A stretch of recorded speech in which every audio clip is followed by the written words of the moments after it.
அனைவருக்கும் வணக்கம். நான் உங்கள் ஜனனி. இது உங்கள் தமிழருவி. தினம் ஒரு திருக்குறள் ஜனனியின் குரலில். இன்று நாம் காணப்போகும் திருக்குறள் மெய் உணர்தல் என்னும் அதிகாரத்திலிருந்து 355வது திருக்குறள். எப்பொருள் எத்தன்மை தாயினும் அப்பொருள் மெய்ப்பொருள் காண்பதறிவு. எப்பொருள் எத்தன்மை தாயினும் அப்பொருள் மெய்ப்பொருள் காண்பதறிவு.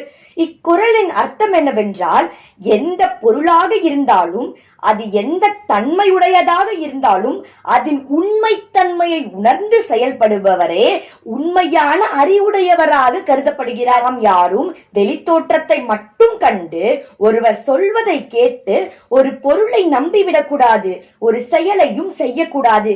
எந்த ஒரு செயலையும் எந்த ஒரு பொருளையும் நம்புவதற்கு முன்பு அது உண்மைதானா என்று நாம் விசாரித்து அதை உணர்ந்து அதை நம்ப வேண்டும். உண்மைத்தன்மையை உணர்ந்து ஒரு பொருளை உணர வேண்டும் என்று கூறி விடை பெறுகிறேன். நன்றி, வணக்கம்.